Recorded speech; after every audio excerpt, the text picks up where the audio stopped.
Aisha and Lucy, welcome to the Morning Edition. Hi, Matt. Hi.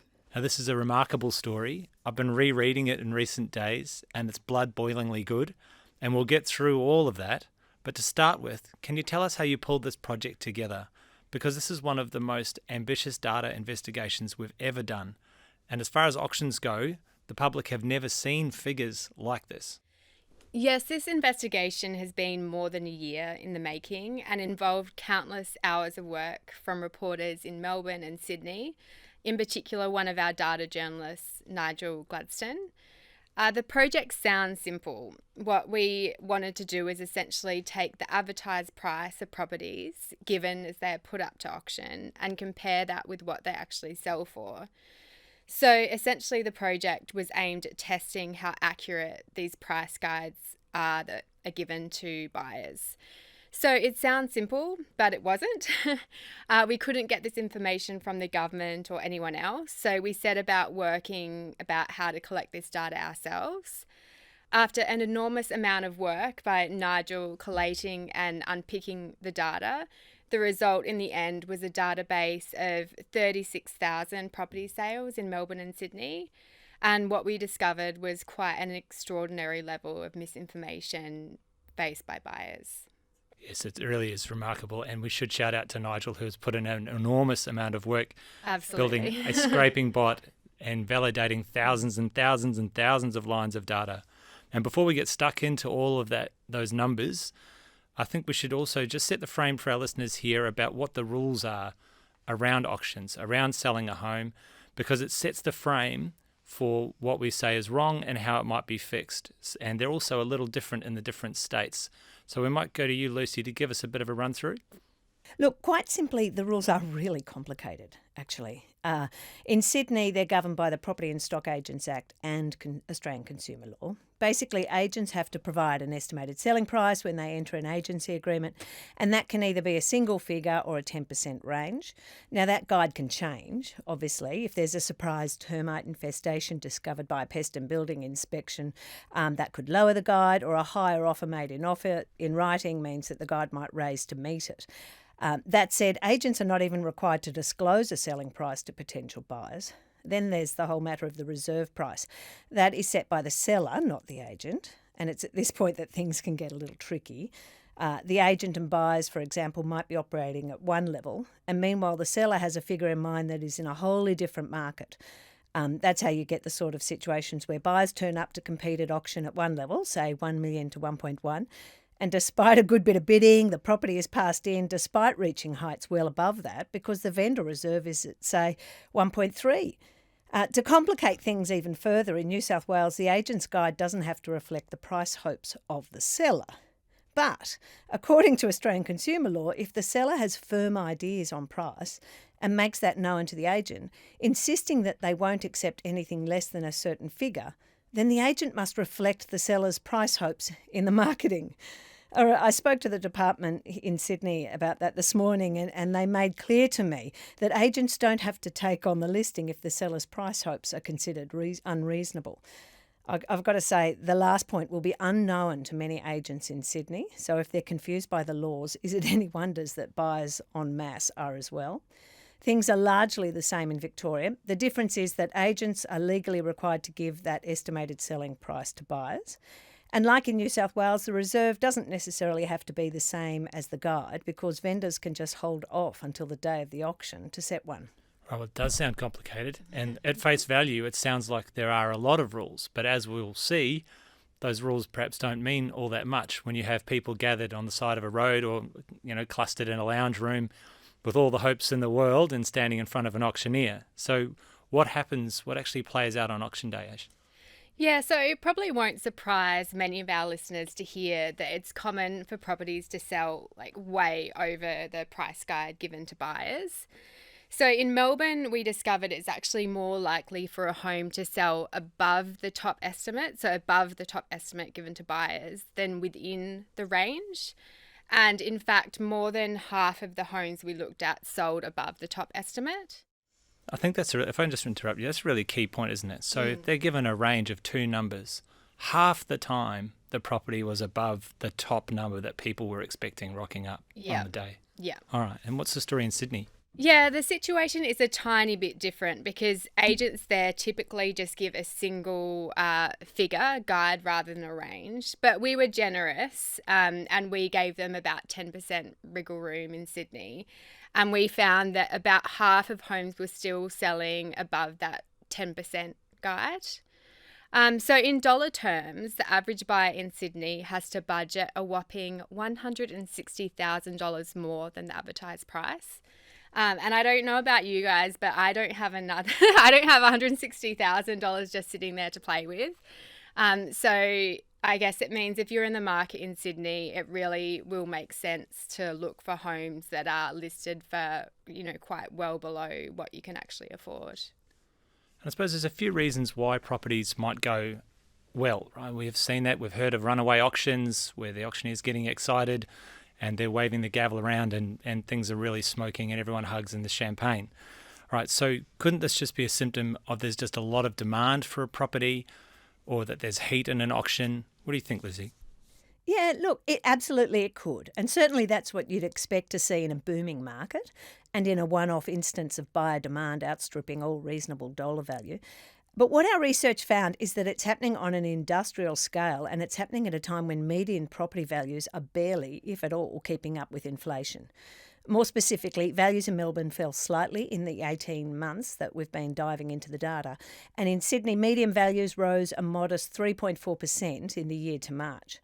And in fact, a few leading agents we spoke to in Sydney, who themselves were complaining about the rife incidence of underquoting in their markets, said that underquoting always tends to raise its head when the market isn't doing well. Basically, they were suggesting that in the absence of strong buyer demand, agents were trying to fabricate that demand by dropping the guide to attract more interest.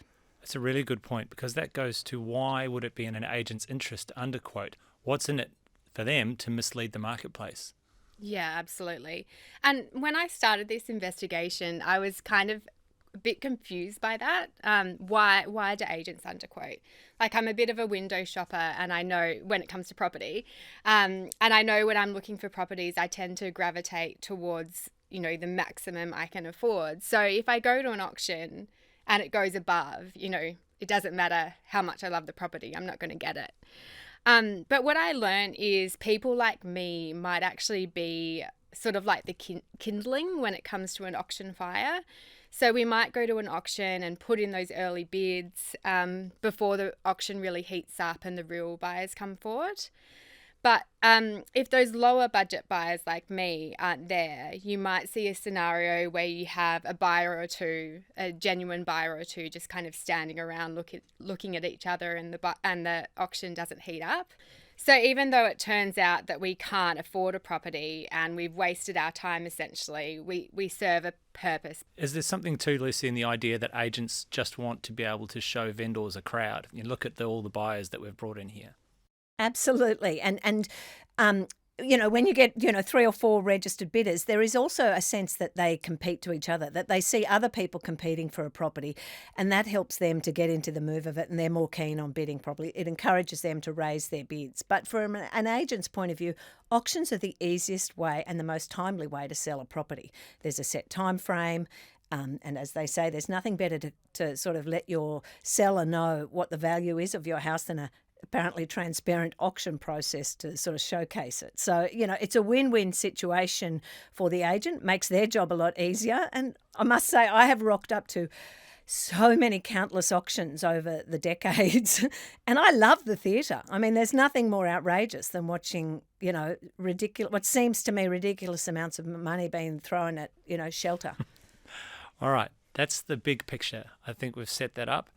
Obviously, that's made up of a whole lot of individual sales and examples.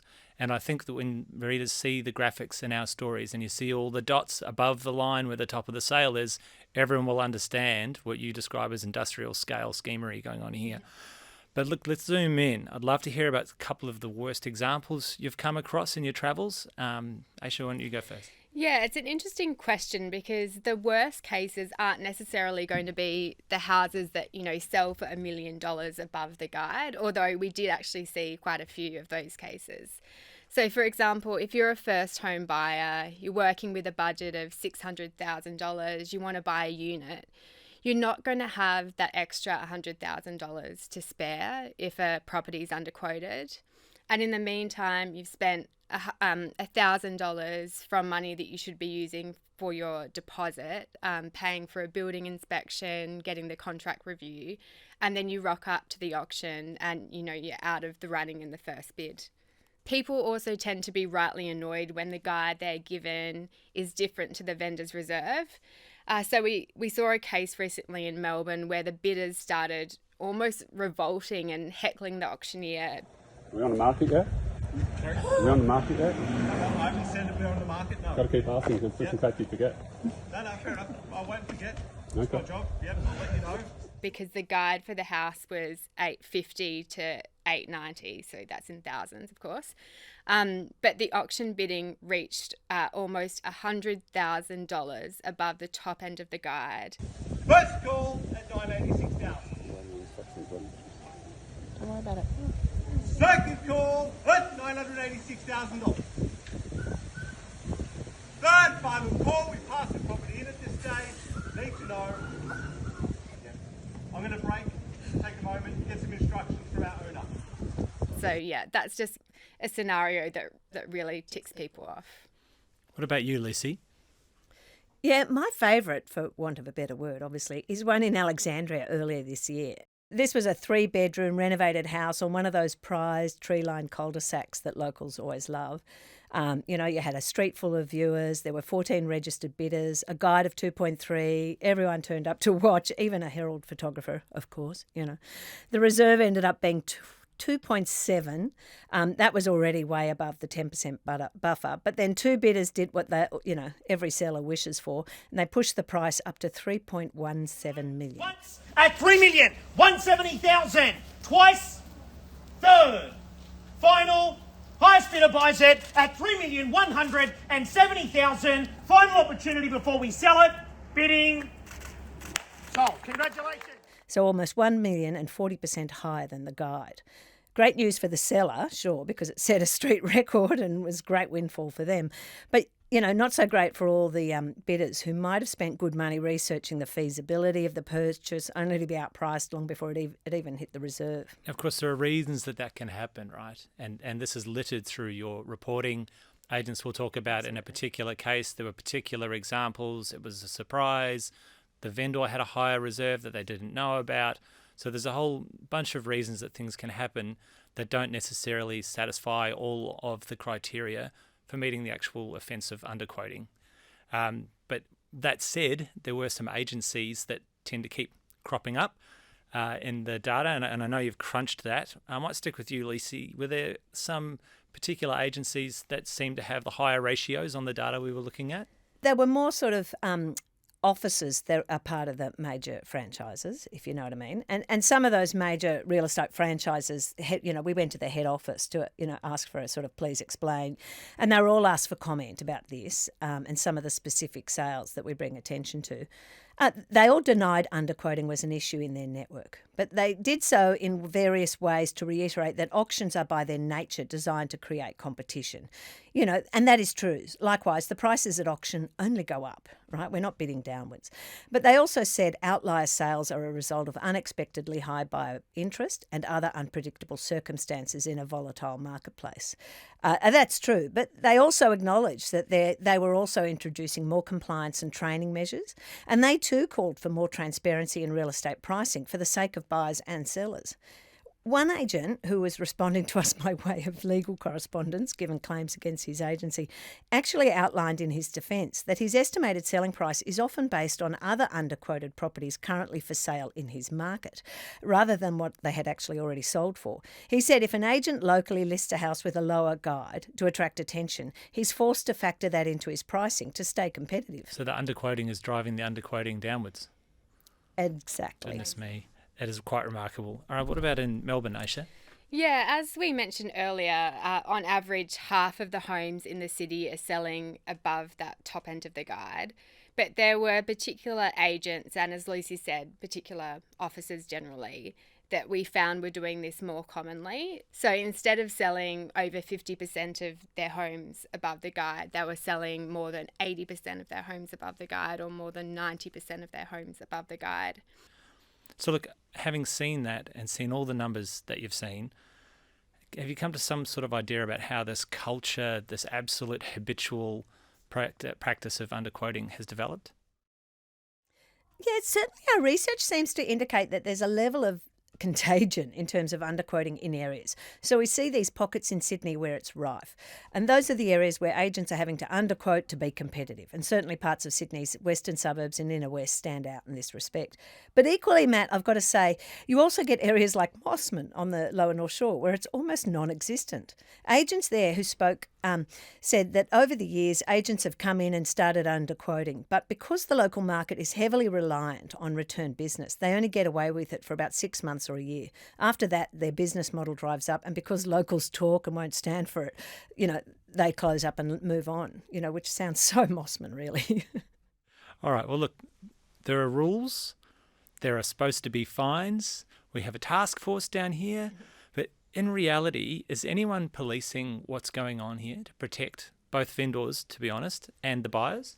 Yeah, there's some policing going on, though, as you sort of indicated there are some real question marks about whether the regulators are doing enough given the scale of the problem we identified.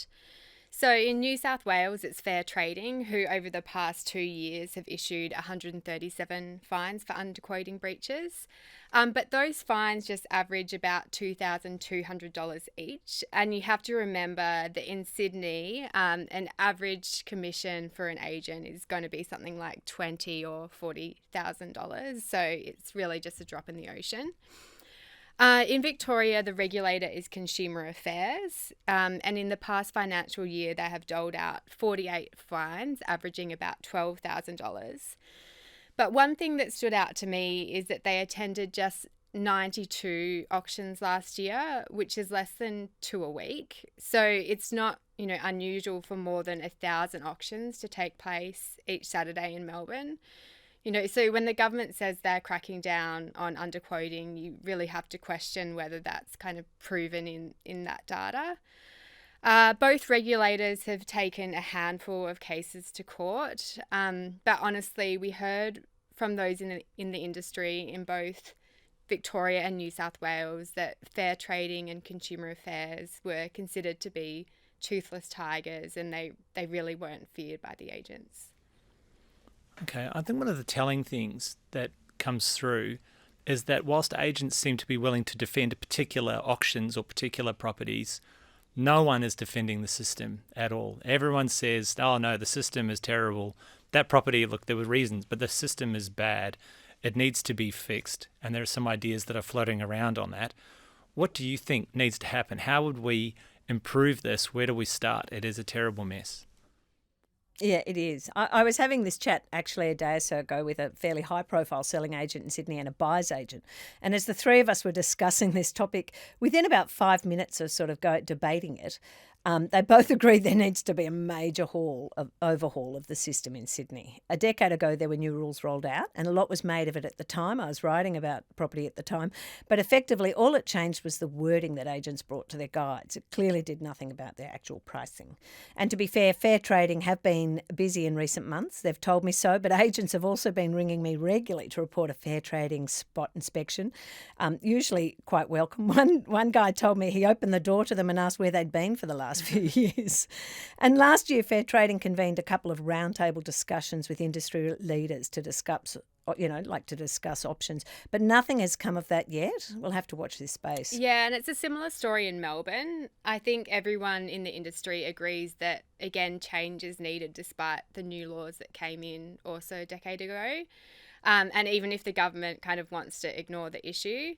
So in 2022, the Victorian government, they did commission a report into the effectiveness of underquoting laws. It costs us as taxpayers about $400,000, but then they buried it.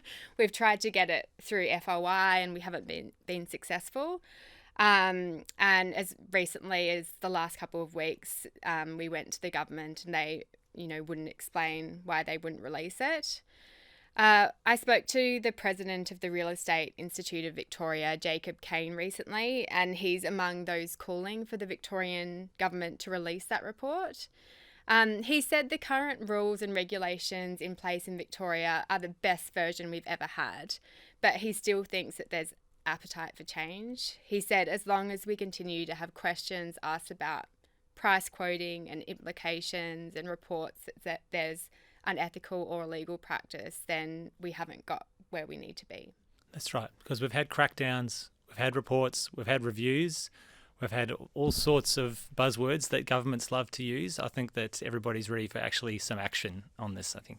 Thank you to both of you, and we should shout out to Nigel again for the ridiculous amount of work he did pulling together this data for everyone, and hopefully have you back celebrating a win at some point. Thanks, Matt. Thanks, Matt.